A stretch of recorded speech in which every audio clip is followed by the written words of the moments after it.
I'm sorry, I need you to repeat that. A hologram of a hooded figure said, moving the hood to the side as they stared up at the four-armed, weasel-like Wellian pirate. I could have sworn you said, you raided a human orphanage that sat to the edge of their systems, and made off with the young to hold as hostages. The figure continued, an odd sort of calm tone in their voice. Yep, got a bunch of good ones too. Couple actual human young, along with a few Galkans, which will fetch you. Put them back. For the love of the fabric of reality, put them the feck back before whoever runs the orphanage decides to come for all of us, the figure interrupted, tone no longer calm, but panicked, jabbing a finger at the captain, even as the surrounding crews glanced at one another in confusion, short of the first mate, who was in the brig at the back of the bridge, for vehemently disagreeing with such a line of action, and now sat with said young, and only shook their head from underneath the gaggle of children sleeping on his body. Already too late, lads. Warned ya, but you didn't want to listen. The hammer-headed alien sighed, simply setting back, wincing as a few of his bruises twinged as they rubbed against the little ones, but bit back a curse. And now you be repeating your deserts, he said, as alarms screeched suddenly, waking the children up. Many of the downy-covered Golgan heads popping up in alarm, spinning about. Schledlands, just your caretakers coming to get you back, the shark-like pirates said, rubbing the Golgan's heads, making them chirp lowly, and settled back down with the others again, chattering softly. Captain, ship to our raft. Looks like an old holotype. One of the sensor officers spoke, catching everyone's attention, and confused the hammerhead for a moment. An image of the aging former cargo vessel appeared on the holoscreen, burning towards them with a vengeance. She was beaten and battered, clearly having been put lovingly back together with care over her who knew how many decades in the black, designed like an old seafaring container ship. Mag turrets replaced her cargo containers on her deck, flanking a massive cannon raised off her deck, aimed directly at them, while nose and keel were more heavily armoured than a normal. Her hull sprouted more turrets to her fore and aft, with broadside cannons in between them, aimed outwards, while the eerie glow of whatever engine she now bore glowed behind her, pushing her forward in a steady pursuit.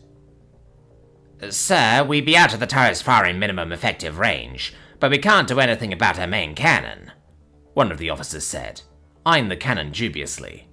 Not like they'll fire on us anyways. Guard hostages, don't we? They said as they smirked. Only for it to fade, at the Aquarian shaking his head amongst the little ones. One of the children poked their head up and giggled like a little menace. Anka B brought Fleur, they giggled, making one of the other officers freeze, and slowly turned to face them. Noticeably, this officer was a Kari, and had agreed to this as an act of revenge, but now sported a pale complexion on their body, their massive, cycloptic eyes iris shrunk to a pinprick. The Fleur? They said slowly, before spinning around, hands flying across the console. Sir, massive energy spike in the vessel's energy output, engines increasing heat output. They're actually gonna... The officer's report went silent, as the screen showed the worn vessel rock as the main cannon fired silently into the black, a pointed shell rocketing towards them at near light speed. Helm adjust course. It's a low-speed Mach. Just let it pass. Dumb humans, the captain smirked as the ship shuddered. RCS engines strafing them up. And then they saw fire erupt from the shell zipping towards them, realigning to still hit them, and was closing distance at a rapid pace. Sir! Transmission from the ship! One of the Vox officers called out as the screen flickered, and revealed a brute of a man, squished into a chair with a crash harness over top him and his armor, rolling a cigar between his lips with a frown of disdain. A bandana kept his hair neat underneath, while a thick beard with faint white stripes in it adorned his face, his thick, bushy eyebrows bent down in a scowl. After taking a draw from the cigar, the human pulled it from his mouth and spoke. This is Captain Brutus of the Florida Cadaver. Your morons got 10 seconds to hand over me nieces and nephews, before me brother and I come in there and give the lot of you a pummeling," came the deep, bear-like voice of the man, even as he flicked the ash forming on the end of his cigar into a tray on the arm. "Feck," the hologram near the pirate captain whispered quietly, staring at the same screen the captain was. "And what's a human pirate got with a bunch of castles and nobodies?" the Wellian growled back, narrowing his eyes at the brute of a human staring back, even as the room the man sat in seemed to shake, lights flickering. Nearby, the helmsman on the Wellian pirate ship cursed viciously and pulled hard on the controls, the ship's artificial gravity systems fighting to keep the rapid velocity change from affecting the organic occupants. "That bunch of cast-offs and nobodies, as you called 'em," the brute said, as a slow grin spread across his face, revealing a metal tooth in his grill, "happens to be me brother's adopted family, making a May family. May not agree with me straight-laced brother on much, but something we both agree on is you don't touch our family. Stop rain. So I'd best be ready to hand 'em back, unharmed." The transmission cut out, just as the sensor operator yelled, "Brace for impact!" The entire ship shook, waking up the other kids, while the ones who had been awake giggled playfully. "Uncle B's mad," one giggled. Several pirates surrounded the spike-like projectile that had punched a hole in their ship, splitting the deck apart. The back half, just before the engine on it, thankfully had a flange and had sealed the air in. What worried them most, though, was the hatch on the side, opened up, showing signs of literally being forced through the deck that should have, by rights, kept it shut. "Criffing! The Frau was in this thing," one said, as they inched closer to the ruined marks on the floor. "No clue," another said, as they slowly walked closer to the thing and peeked inside. "Huh," they mumbled. "Only one crash harness is up, all the others are still down. Wait, the pilot's one is up too."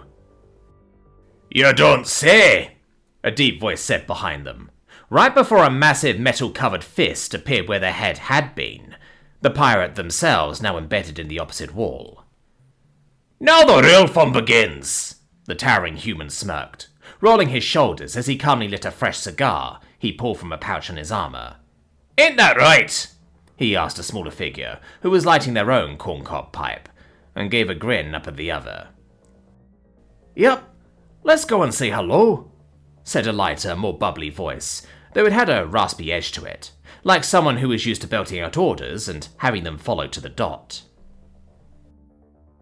"I'm one tough gazookas which hates so palookas what ain't beyond the up and the square."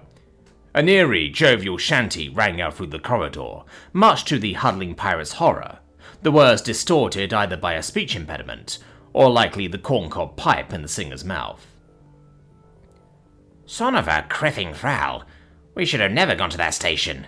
Just watching the 7 rings of torment did the captain piss off this time," one pirate whispered, poking their head out of the corridor. A light down the hall suddenly had a silhouette of a human, wearing an officer's cap and a pipe pass through it, forcing them to duck back down into the cupboard. "So I biffs and I boffs 'em and always outroughs them," the voice continued, before trailing off quieter down the hall, making the pirate sigh with relief. "Thank the void he didn't turn down the hall. There's no way he wouldn't have found us," another pirate whispered softly, leaning against the wall. "But none of 'em gets nowhere." Twin Fist punched through the bulkhead beside them, ripping a hole through the wall, right as a wiry form grabs the pirate that had been against the wall and snaps him in half like a toothpick, throwing them to the side. The sound of a hissing piston heard just before a punch is thrown, and the faint light in the cupboard showed a piston jutting out of the elbow area along the back of the bulky forearm, slamming forward with the blow, helping drive the fist through his opponent's chest. The bridge was understandably in a tizzy, officers sprinting left and right, barking orders, and getting worrying reports from the lower decks. Outside the ship, the Florida cadaver kept pace, like some sort of horrific spectre hounding them, her cannons tracking them closely, not letting go of them once, keeping them locked in, even if the main cannon was no longer aimed at them. "Sir, multiple injuries on the lower decks. Blunt injuries, broken bones, snapped limbs by the sounds of it," one officer called out, as another ran up, panting. The officer in question looked terrible, armor beaten and tattered, dented in various places by what looked like a fist, though, oddly, it looked like the armor was twisted around said fist mark. "Sir, we can't stop them, and getting close is virtual suicide," they said, as they tried to pull themselves together as the Captain Wellian snarled, pulling out a small black vial and began to load it into his armor. "All this for a bunch of cast-offs," he snarled under his breath, as multiple troopers surrounded the doorway that had just slammed shut, the sound of pneumatic locks hitting shut. Boom!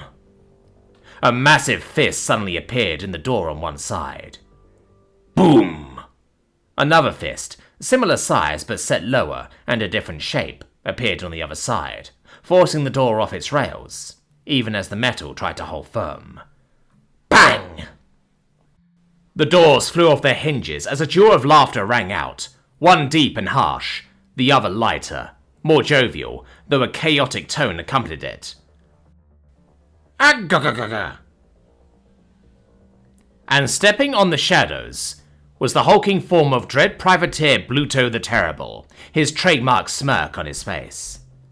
And at his side was the smaller, laughing form of a wiry human, one eye unable to see thanks to a deformity on one side of his face, the result of countless fistfights he had likely gotten in, and rumoured to have won, his corncob pipe angled in the air as he grinned widely, though his working eye panned about the room, locking onto each of the soldiers and pirates, noting their position. All while he tore the lid of a can of a green, leafy food with his bulky hands, calmly tipping it back before swallowing, smirking. "So," former Commodore Frank Popeye Fiegel said, as the synthetic skin on his bulky lower arms separated along his wrists, his fists beginning to spin as capacitors in his arms whined loudly. "Who's the palookas I'm pummeling today?" he said with a vicious grin.